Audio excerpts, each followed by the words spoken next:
you all for coming today, and also wanted to thank all of our partners and volunteers and staff that were here since 8 o'clock this morning, hanging close to 1,800 t-shirts.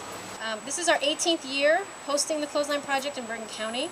The Clothesline Project actually started over 20 years ago in Massachusetts as a way for survivors of violence to express their emotions by decorating a t-shirt, as well as giving the community the opportunity to bear witness to violence in this way, and to honor survivors for the journey of healing that they often have to experience.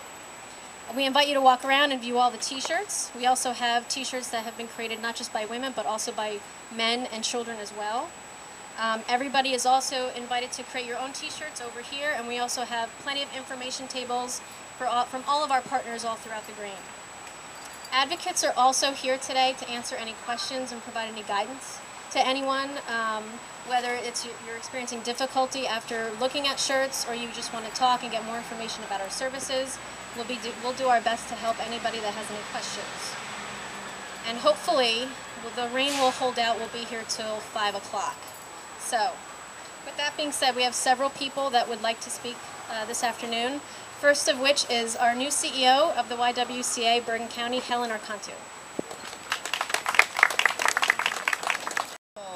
Powerful message for all of us that I think anyone walking by, it really stirs a level of awareness and really hopefully stirs us into action in terms of really trying to stop violence. I really want to thank everyone from the YWCA and the Rape Crisis Center, especially Chrisula and Megan and their team for pulling this together. This is not a small effort. Sergeant Cora Taylor and the 8 detectives and agents who work in the Sex Crimes Child Abuse Unit and the Megan's Law Unit. Thank you very much for inviting us to be a part of this wonderful tribute to the strength of those who have survived domestic violence, sexual assault, and incest. These women, men, and sadly even children continue that fight every day to put their lives back together with the help of the dedicated volunteers you see here today, as well as the law enforcement community. I think we would all agree, after seeing the messages and illustrations on display here today, they will win that battle. Our main message today, along with the shirts, is that help is available. If anybody themselves is involved in any way with domestic violence. I think in order to appreciate the enormity of this issue and of these problems, this is as powerful a display as we could have. And you will see the full range of the experience of victimization, the pain, the rage, but also hope and ultimately victory over these problems. So again, thank you for being here and sharing this with us, and I hope you really get the maximum benefit from being here today. Good afternoon, everyone. It's very good to be with you. One, I want to thank all of the people who put their heart and soul into these t-shirts, because they tell a story that nobody else can tell for them, and I am grateful to the people who were willing to do that. Back in the day before I was a full-time elected official, I practiced law, and some of my clients were victims of domestic abuse, and the stories that they would tell then still live on in my mind. You know, people who would say, well, he never punched me, he only hit me, like that would be okay. Nobody deserves to be a punching bag on any level. I support all of you who are part of this project. The county supports you as well, and we need to keep telling the story over and over to continue to stamp out domestic violence wherever it is and abuse wherever it is. It is a scourge of our society that we cannot allow to exist, and I thank all of you for being a part of getting the message out. Thanks.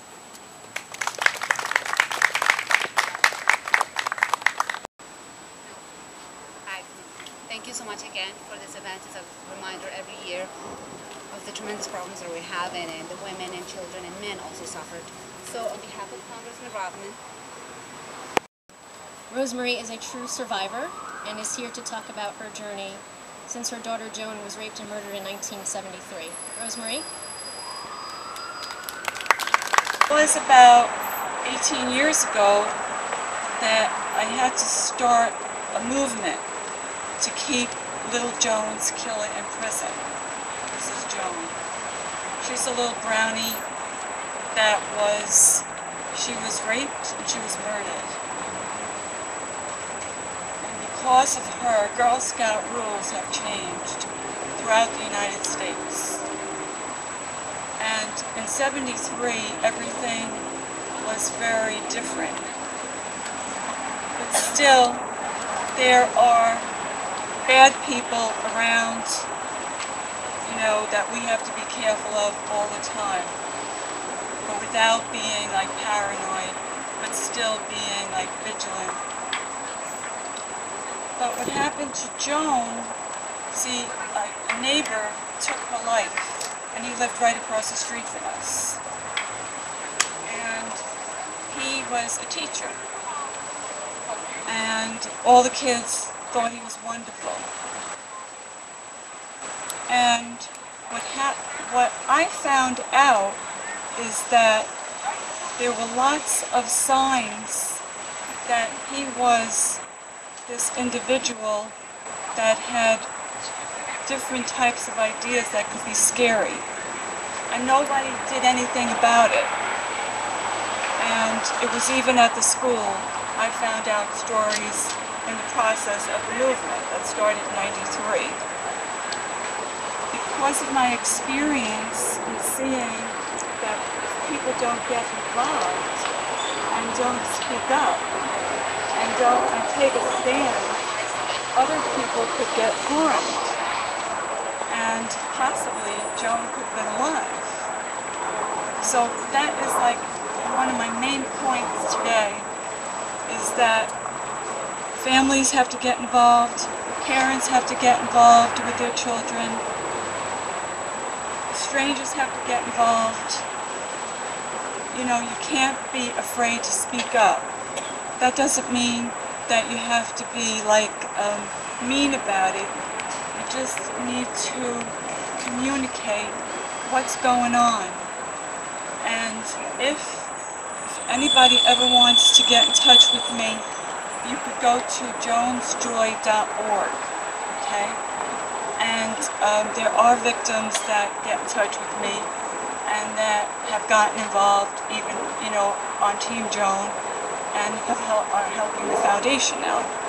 To be like so worried about every single thing, because we cannot control every single thing.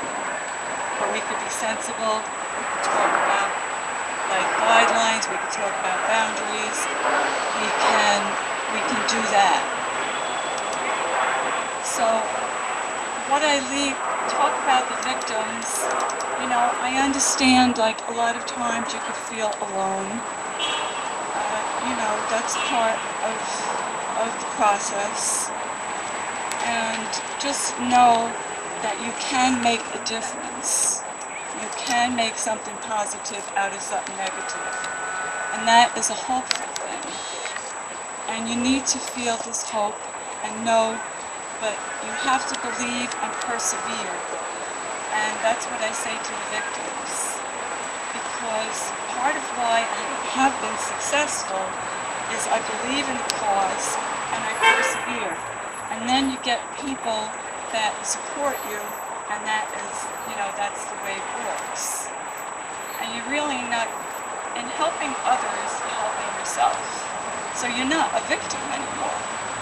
You're not letting other things control you. You're not letting hate control you.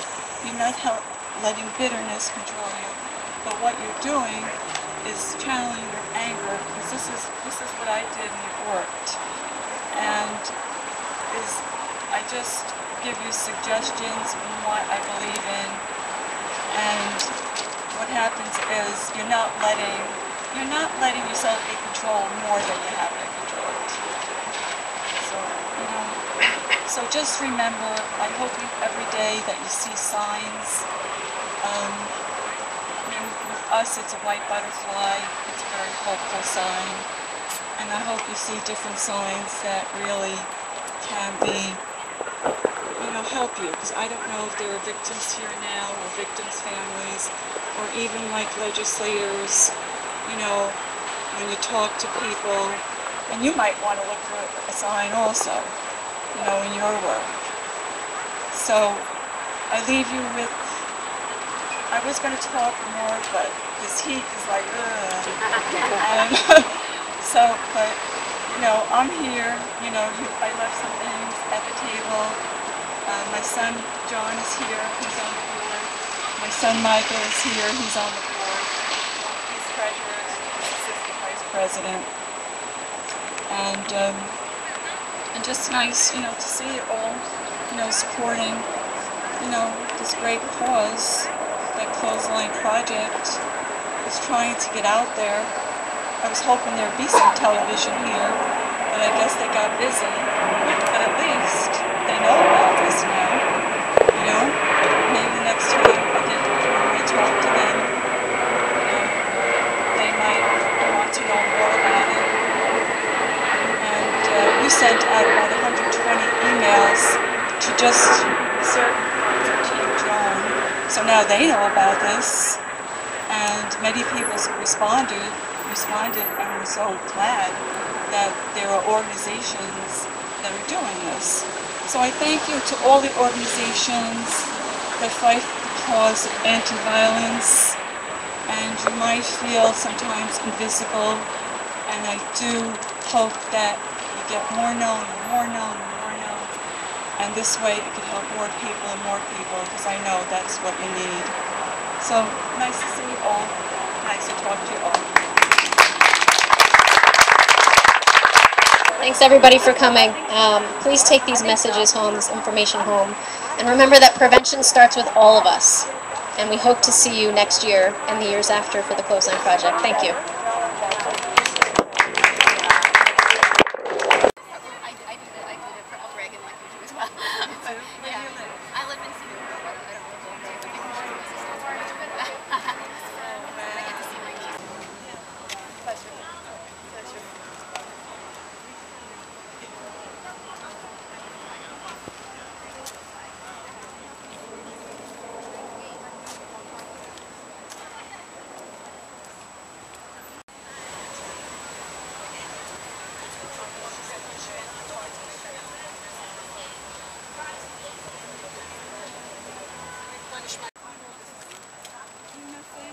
Yes, I did. We're going to connect actually right after this.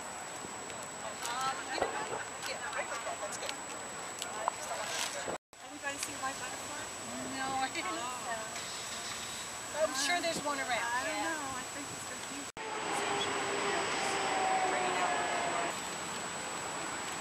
The other one getting